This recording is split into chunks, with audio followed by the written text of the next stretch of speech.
Welcome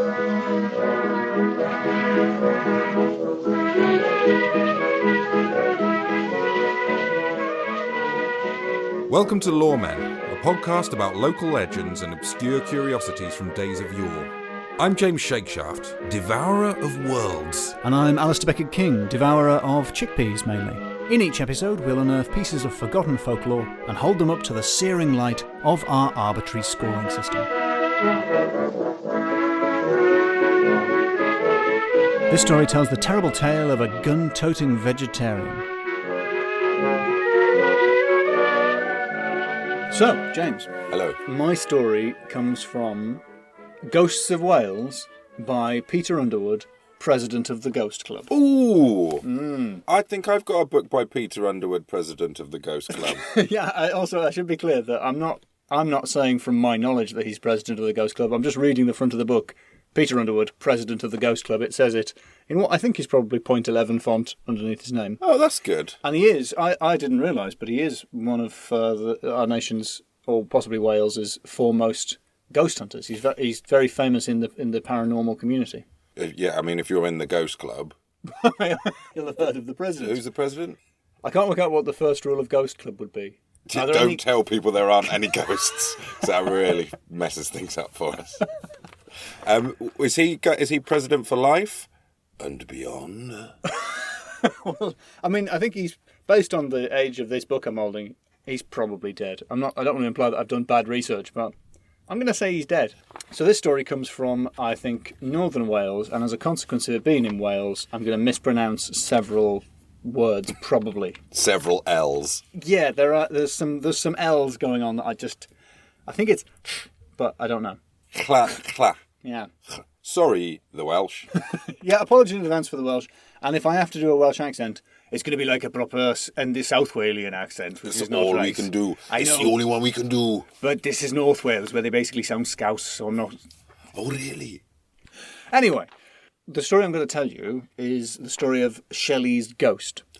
But it belongs to the ghosts of Tanerlacht, which is spelled Tan-Ir-Alt, but I think Tanerlacht is the closest pronunciation I could find from the internet, which means under the pass. And it's a large white house in northern Wales where many a ghost has been, I don't want to say seen, but mostly heard. At the time that Peter Underwood finds it, it's inhabited by the charming, that's a quote, the charming Captain Sandy Livingston Learmonth, who basically, I'm going to be honest, I found this story because I looked for the person in the book with the longest name. And Captain Sandy Livingston Learmonth had the longest name. But it's also been occupied by Sir Bertram Clough Williams Ellis. Wow. Who is the architect of Portmeirion, the Italian-style village in Wales. In and the Prisoner, E.F. right? Sorry? In The Prisoner. Yes, the place from The Prisoner. And the writer of ghost stories, E.F. Benson. And we can only assume that the E and the F standard for, like, something ridiculously long. Yeah. I'm guessing you don't actually need to do a Welsh accent for this, for any of these quotes. I don't know. Captain Summersby, what's his name? Sandy Livingston. I always want to say Lethbridge Stewart, because that's the way he strikes me. There are numerous hauntings. The house is always full of sounds and music and laughter. That's how Peter Underwood describes it being when he visits Sandy. Is that ghostly music and laughter, or is it just a happy place? It's both a happy place and full of ghosts. Oh. So apparently, it's apparently a very pleasant haunted place. Kind of like the lighthouse in Round the Twist. Exactly like the lighthouse in Round the Twist. I mean, that's what he says here. It's like the lighthouse in a Welsh version of the lighthouse from Round the Twist.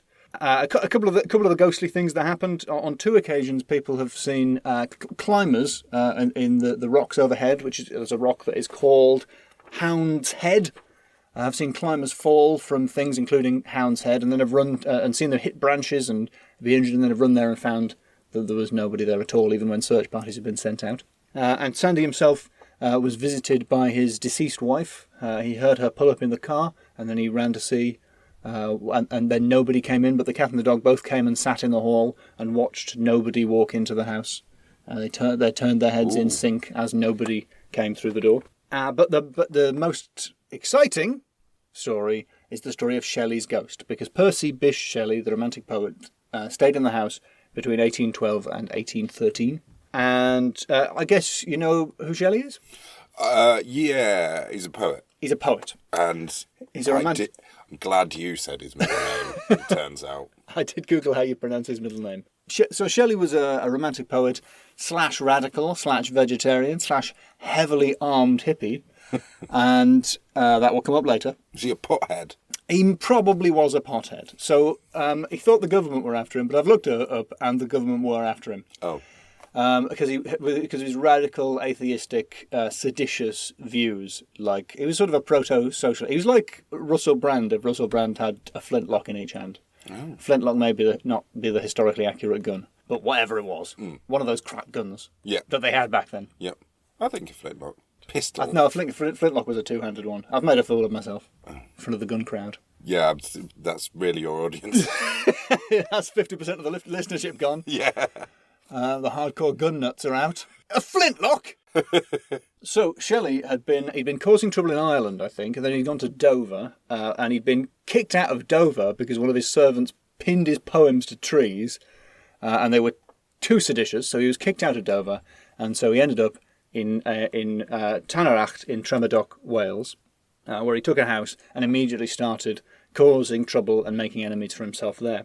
The biggest enemy he made was Leeson, a local quarry owner, who absolutely hated him, presumably because he was saying radical things like you should pay the people who work for you and not hit them with sticks and stuff like that. Anyway, he was a maverick. And then one night, at about 11 p.m., just as the house was about to go to bed, they all heard shots from one of the rooms, and they rushed into one of the rooms, and they saw Shelley there with his two guns. And this is how his then wife Harriet, not his second wife Mary Shelley, the author of Frankenstein, but his first wife Harriet, she records the account in a letter, and it's very much a sort of dream logic affair. It's hard to quite follow what happens from her account of it in the next couple of days after it happened.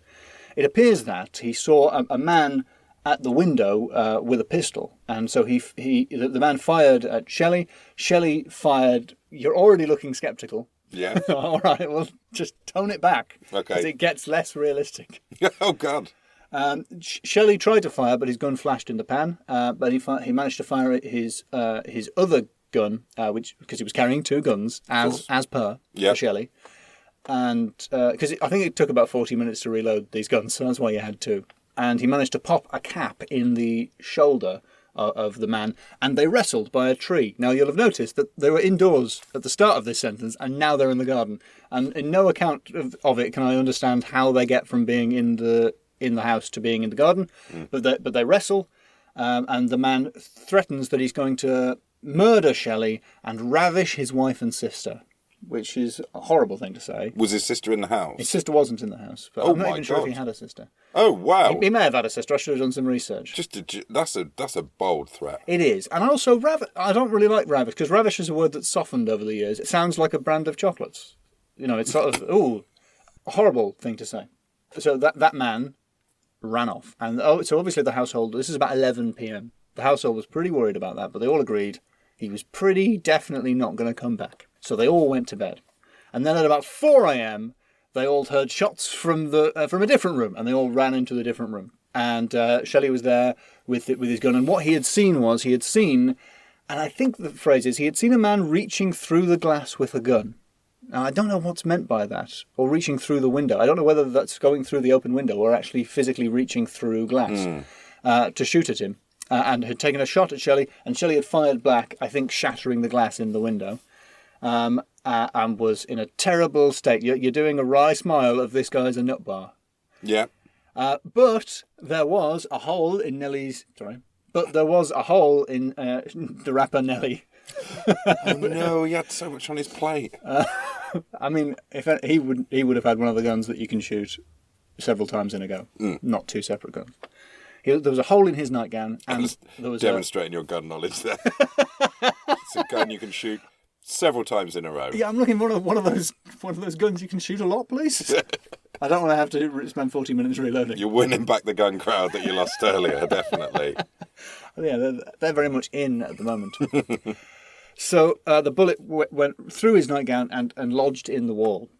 Now, You've been looking at me skeptically throughout this whole account, and I can already see points dripping away from the supernatural category of scoring. Yeah. As you say, this either is just someone shooting Shelley, or he's imagining the whole thing. And the main theories about it are, one, he imagined the whole thing. And that was put about by Leeson almost the very next day. Right. He told all the local merchants that Shelley had just made up this story because he wanted to get out without paying his bills. Harriet, meanwhile, thinks that it was Leeson himself sending one of his men round to scare off Shelley, Yeah. and then very, very quickly putting about that story. Yeah. And later, some farmers take responsibility for it. Oh. I don't know how realistic this is, but Shelley, as a vegetarian, went round shooting quite a few sheep, because when he saw a sheep that looked like it was in pain or ill, he'd put it out of his misery with one of the guns he always carried. He likes shooting. He does like for a sort of a vegetarian hippie. He shoots a lot of things. Yeah. So he shot a few sheep, which doesn't sound that serious. But then I suppose this is the early 19th century. But like not long before this, you could be deported to Australia for stealing a sheep. So shooting one's got to be quite bad. Yeah. Maybe you could still be deported. I don't know. So the farmers said that they were just trying to scare him. I'm not sure anybody is taking credit for the second appearance of the spectre. And of course, the other theory is that it was a government spy sent to, I think this is Shelley's theory, a government spy sent to keep an eye on him, or to shut him up, because of all his maverick, radical views. Did anyone check if Shelley understands the concept of reflections? I also need to add, it was a dark and stormy night. Yeah. I should have mentioned that at the start. Yeah. Bit of pathetic fallacy in there. Yeah. Did the guy that was looking in the window, was he like refusing to break eye contact? And just like followed him every time he looked over. That guy was looking right at him. Well, I mean, all right, you've got a point. But Shelley was a refined aesthete. I'm sure he knows what his own face looks Aesthete. like. You're doing the stoner I'm mime doing there. the doobie mime. Yeah. He was a refined gentleman. I'm sure he knows about mirrors. Yeah. And that's like day one of being a gentleman. He was a son of a member of Parliament. Yeah. They'd have mirrors. Yeah. You've got a point. I mean, admittedly, the guy does disappear every time anybody else enters, just at the time that everyone arrives. It disappeared he's just gone. when the glass was shattered. Which he pulled a gun and shot up almost exactly the same time. Well, there's a reason why I'm pretty confident that it wasn't a reflection. I do have to say that Shelley claimed to have been attacked by unknown assailants on 2 separate occasions at other times in his life. At the circus. One of them was really short and fat, and the other one was really tall and thin. It couldn't possibly have been Shelley's reflection, and the reason for that is that Shelley, quick as a flash, drew a police photo fit of the suspect. To help and as far as I'm aware, the local police did no investigating whatsoever into this, because everybody just thought Shelley had imagined the whole thing. And when I show you this, I think you'll see that they ought to, had they taken it seriously, not have had any trouble tracking him down. And I'll add this picture to the show notes on the website. But this is a reproduction of Shelley's drawing of his attacker. Oh, so as you can see, apparently it's a naked man whose left arm is a tree. Whose right arm is a box, and whose face is like a Japanese devil mask. it's kind of like a devilish sort of Groucho mask, and it looks like a coming out the top of his head. I'm not going to say it isn't, but what I'm saying is, if they put out an APB for this guy, Oh yeah, he'd have stood out, definitely. even in North Wales, Even if he was hiding near a tree. or a box. Yeah. If one of his arms is a box, that's a pretty identifiable characteristic. So that was Shelley's sketch of his ghost, or his devil, as he always referred it. A further bit of credence for the story comes from Captain Sandy Livingston Learmonth, who himself, one stormy night, saw a grey, cloaked figure at that same window, peering in wearing a tricorned hat. And he wondered if he had seen the same spectre that Shelley fired at. And Peter Underwood wraps the story up by reminding us that Shelley's poem Queen Mab was written while he was staying here. And he leaves us with the opening lines of Queen Mab: "How wonderful is death, death and his brother sleep." Ooh. You will come to some harm if attacked by a man with a box for an arm. That's the famous second couplet. Sorry, I'm just always impressed by anybody who can rhyme quickly. You, Percy Shelley, Nelly, the rapper. Before the incident. So that's the story of Tanerlacht and Shelley's ghost. Terrifying. On reflection. On reflection, not so terrifying. It's scary for the household. Yeah. Why? He's shooting guns off in the parlour. Yeah, like, if your lord of the manor is walking around with 2 loaded guns at night, you've got to be, like, you're going to be on edge, whatever, let alone whether people are coming to the house or not. Because I don't know if the stats would have been like they are nowadays, but aren't you most likely, if you own a gun, you're most likely to be shot by it than any other gun, or something like that. You were re-alienating the gun crowd. Yeah. Don't say that. If you own a gun, you're a cool guy. Sorry, Al's greatest fans. A cool macho. Pew pew! Ooh, what a man. From my cold dead hands. From my cold dead bucks. We should just do... Can we do villain would have said. A pro-gun edit of this and an anti-gun edit, just so that we don't alienate anyone? I always find the NRA, the National Rifle Association, right? Yep. To be... I find it... For me, they're already diminished in my mind because when I was about to leave school, we had to do like a booklet called the NRA, the National Record of Achievement. Yeah, and it was always referred to as, guys, this is your shop window. Like, put your CV in there and your GCSEs and stuff. So whenever I think of the NRA, I always think of our sports teacher, Mr. Lewis, going, guys, it's your shop window. Have you ever taken your National Record of Achievement to a job interview? I don't think I even took it back from school. No. I wrote a CV, which was unsurprisingly light while I was at school. It was mostly like waiter at the cottage tea rooms. You've shrugged a lack of impressiveness at your own... I didn't even have a paper round. Like, you know, like it's that thing like, oh, when you're a kid you had a paper round. Like, the market for paper rounds, did children really have paper rounds? One, in our lifetime. Did you have a paper round? No, but... How many kids do you need? That's a good point, because there can only be so many rounds, and there's literally hundreds of children. Loads of them. Isn't it like 1/3 of all the people are children? Is that true? I don't know. That's why I said it as a question. Write in, if you're a child. No, but like, a percentage of the population has to be children. Yes. And they're being born like all the time. But so quite a lot of them. The paper rounding age is limited. Maybe it's a baby couldn't deliver a paper. How long do you stay in a career of paper rounding? I suspect the turnover is very high. What's the progression? I think you get given the papers and you do stick them all down a drain. Then you get sacked. You take a few metros round, free ones for the exposure, and then you work your way up to the tabloids. Yeah, then to the broadsheets, and then now just shout blogs at people or something. I don't know. I don't know how it works anymore. I mean, strictly speaking, this is tangential to the Ghosts of Tanerlacht. And the NRA. So, the scores. Yes. My first category for you is don't look sceptical before I've even said supernatural. Tone it down. He hasn't changed his face at all, listeners. You've made it worse. Supernatural. I would make it doubly worse by just simply bringing a mirror out and therefore doubling the scepticism of my face. This is I would shoot that mirror. A classic case of a man fighting a mirror. The classic case.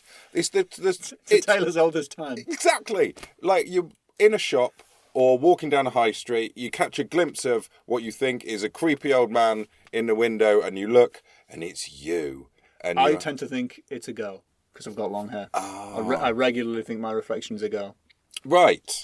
Like, woman. Sorry, I didn't mean to patronise my female reflection. An imaginary person who is actually you. Who is me. Yeah, I tend to think, ooh, fit. Yeah, Shelley doesn't understand reflections. So what I see as what happened here is he was just getting ready for bed with 2 locked and loaded guns. Yeah.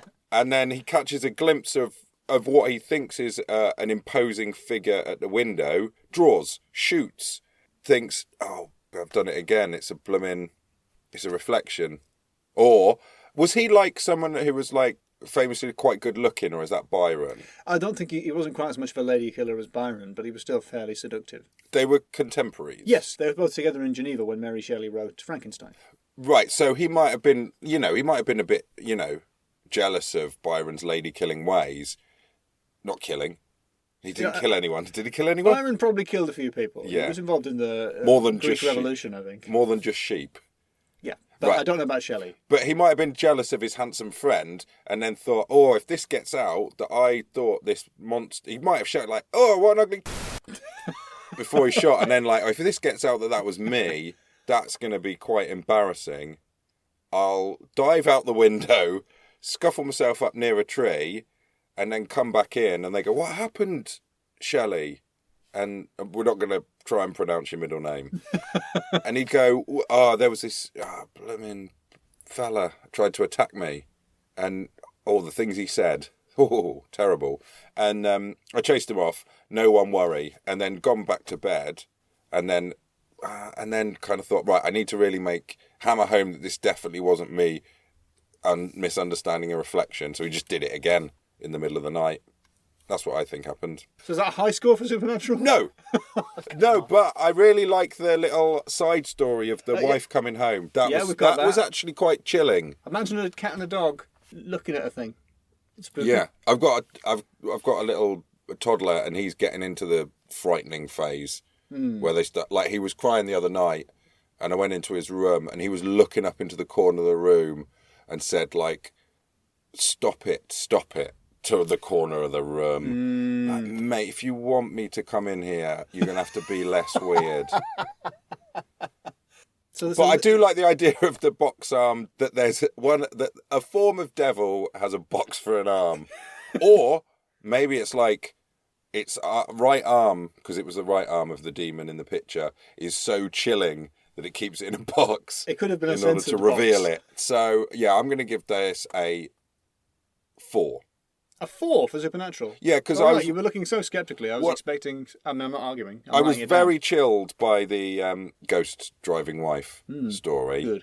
And then I remembered the funny picture of the demon, and I'd like that to be true. Okay, and I'm giving myself a 4. Very nice. The next category is naming. Okay.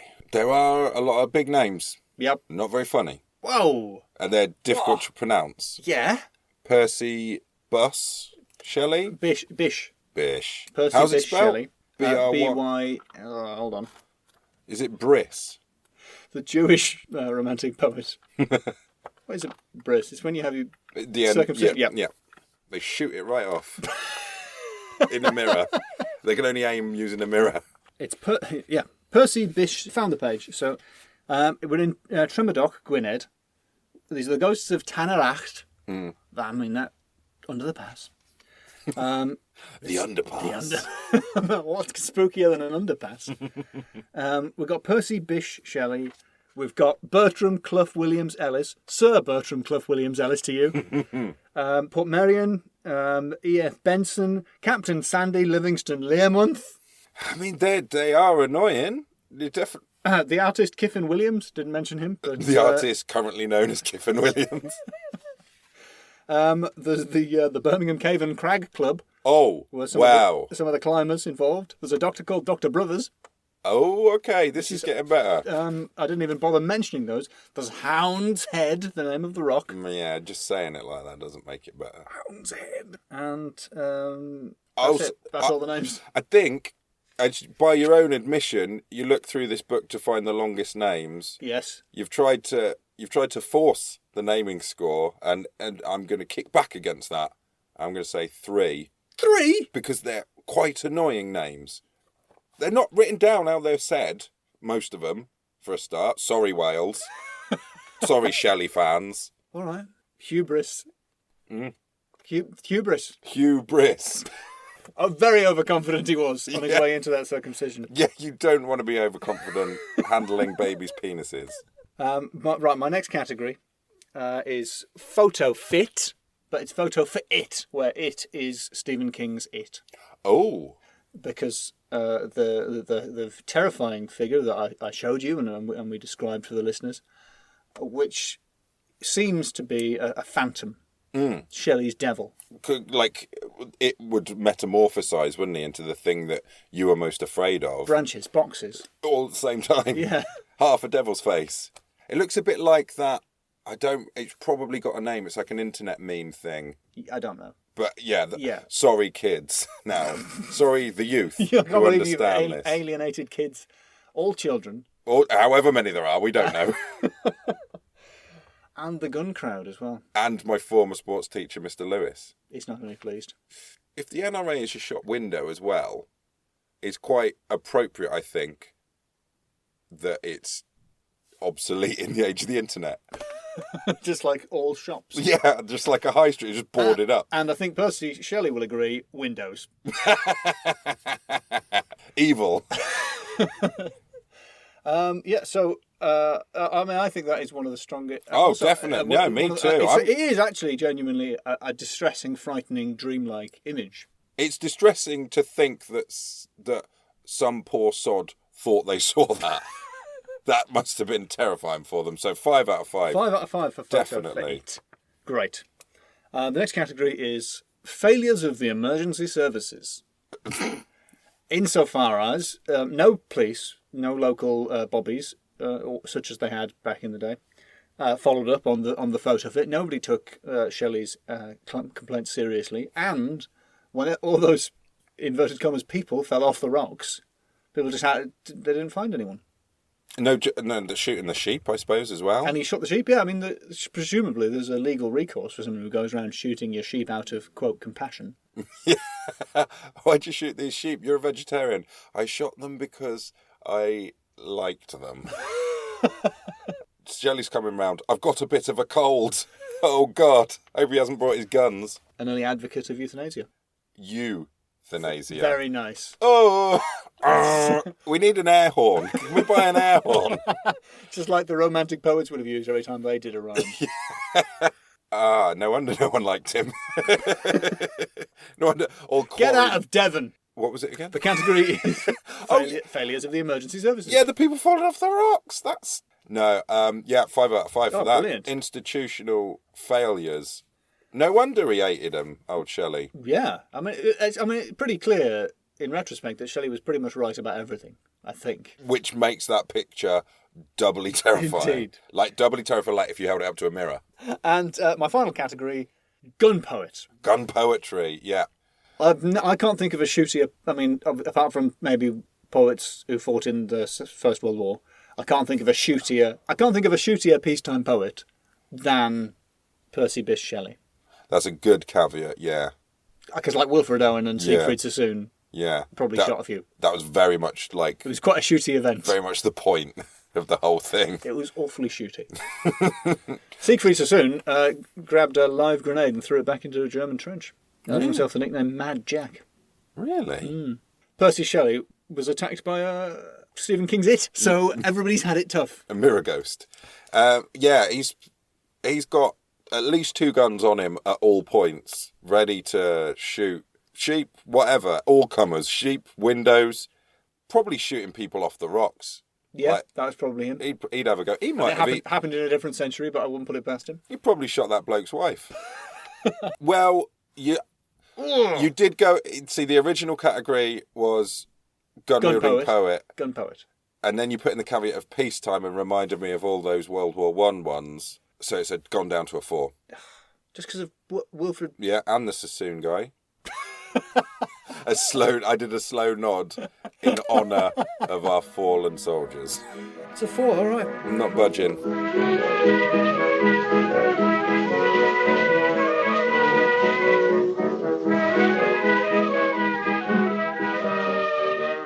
This tale features Funny Monk. Is the sound quality really different? Should we say something about the sounds? Nah.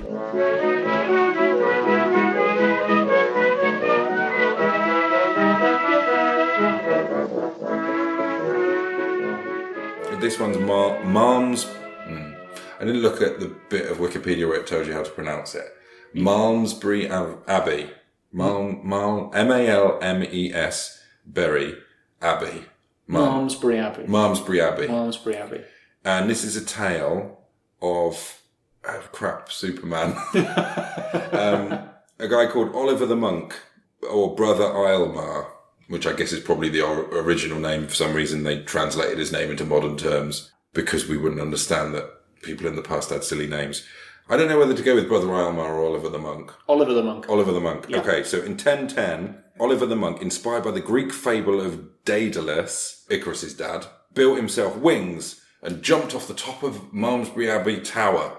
And he flew for 201 metres, but crashed and broke both of his legs and was maimed for life. 200 metres? I think it's a furlong. It was reported as like a number of furlongs, and that basically is about 201 metres. Now that's presumably along and not just down. Yeah.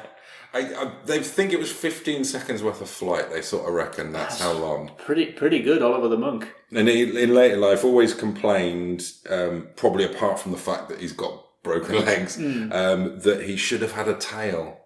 He thinks the tail would have... That would have saved him. But he attached like wings to his arms and to his legs. And this was immortalised in a stained glass window, which you can go... Which he went through. Yeah. I also, by the way, people say, it was immortalised in a stained glass window. That's probably the most fragile medium. That's not immortal. Yeah, that was immortalised in an Etch-a-Sketch in 1986.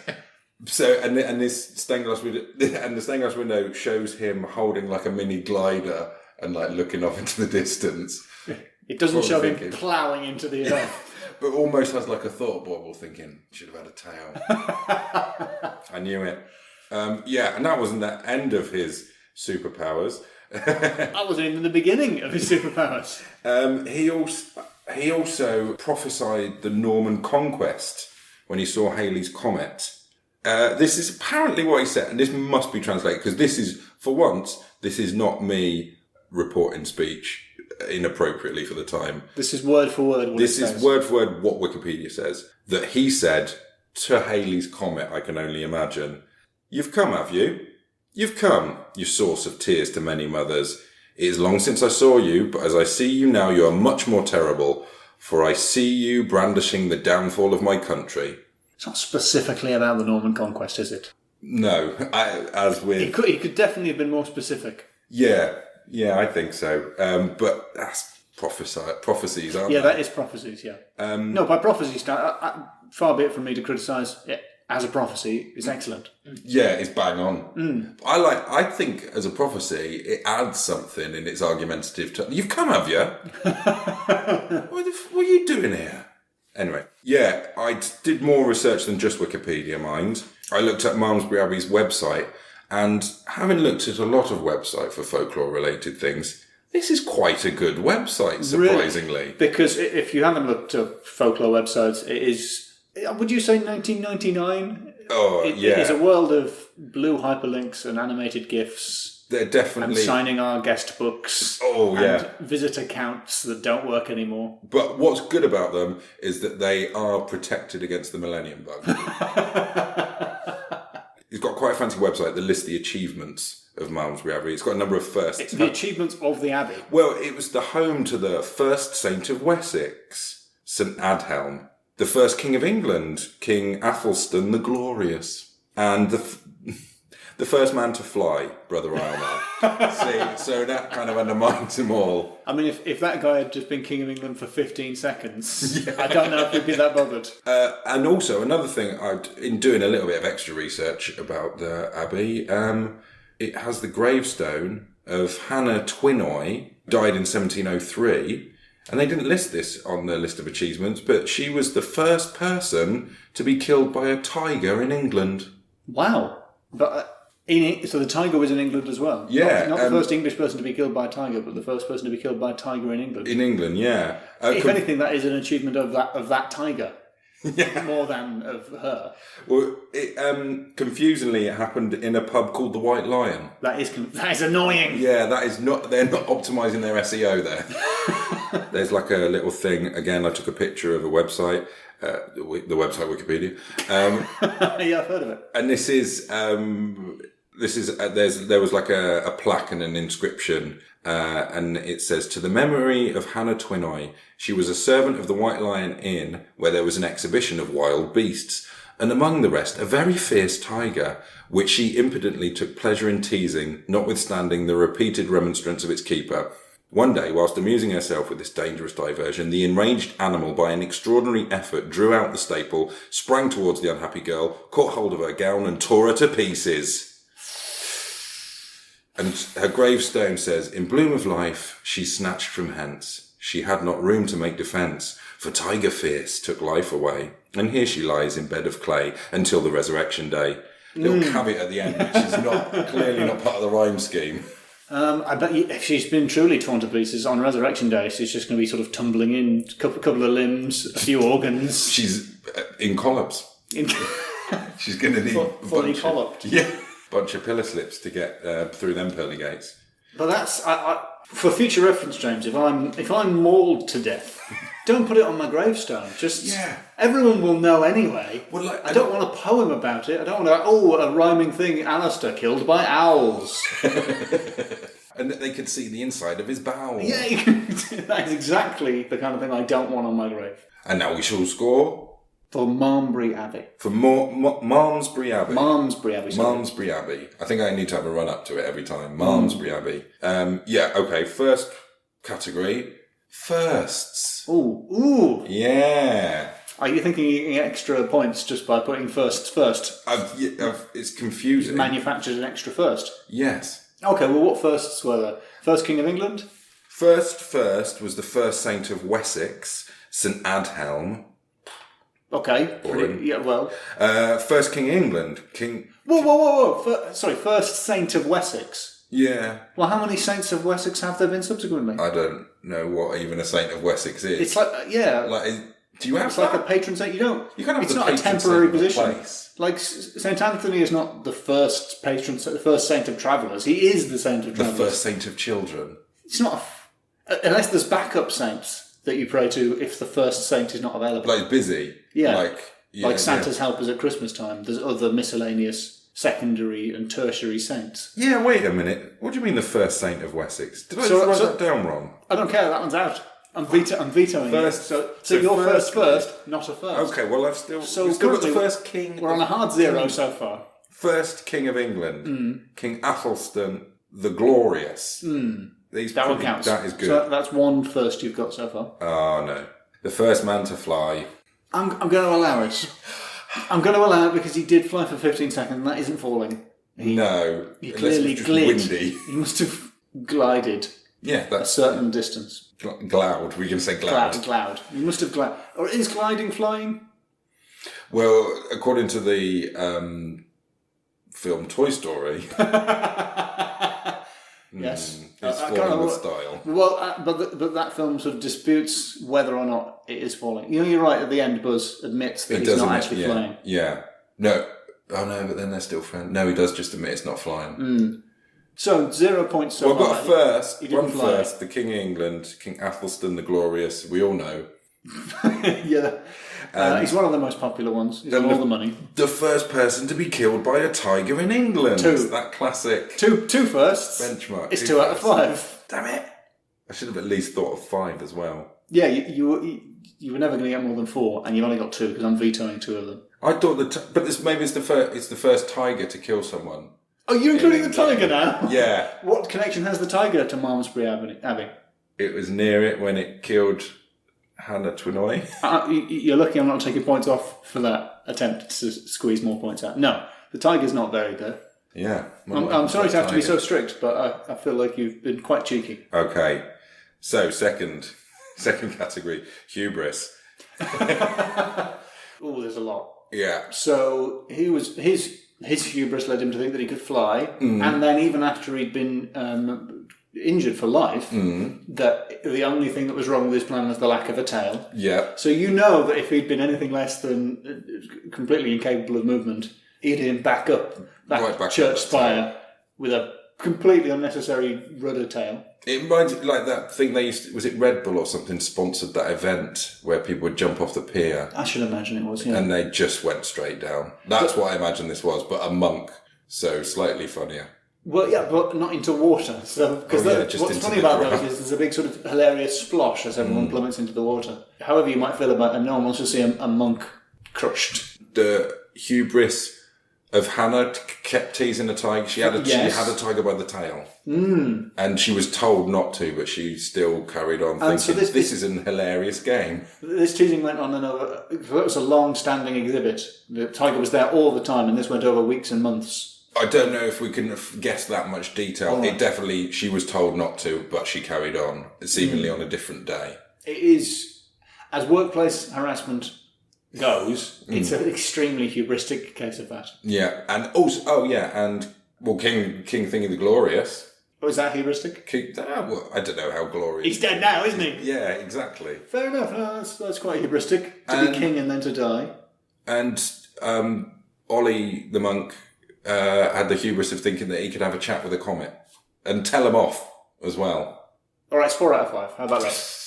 Definitely. It's 4 out of 5, but if the comet had hit him, it would have been more. And just people saying that was now a prophecy when it's just a man getting annoyed at the sky. Oh, who's this? You coming in here again. Yeah, Halley's comet. Being interested in the sky. Flying. He was jealous, wasn't he? Because it never fell down. It just travelled through the sky without hitting anything or maiming itself. We'll get it out of the way then. The classic Supernatural. Supernatural.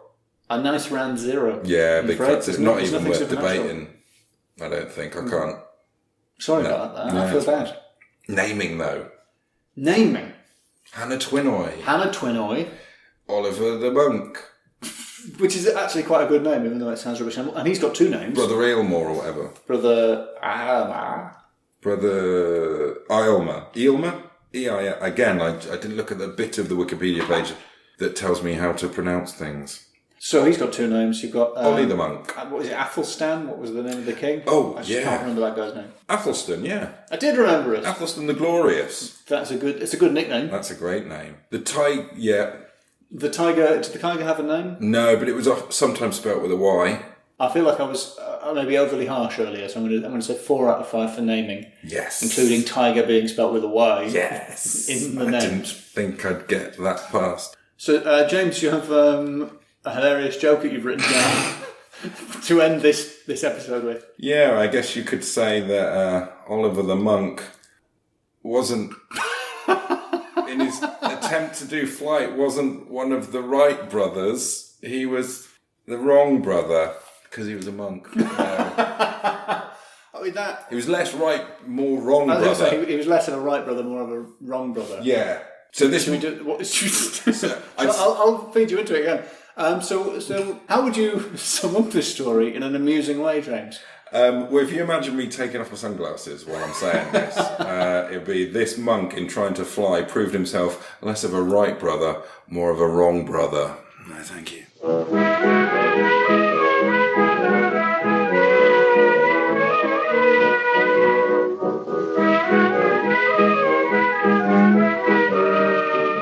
You've been listening to Loremen. The Loremen are James Shakeshaft and Alasdair Beckett-King. Please subscribe, rate, review and recommend to a friend. You can tweet us at LoremenPod or email us at contact@loremenpodcast.com to suggest stories from your area.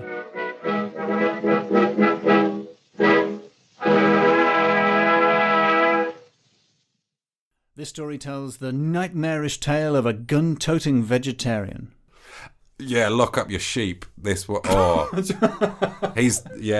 don't know if I want lock up your sheep to be part of. I don't want. Oh, that does sound like. I hate it if that turned into a catchphrase. Have sex with the sheep. It does imply that, yes.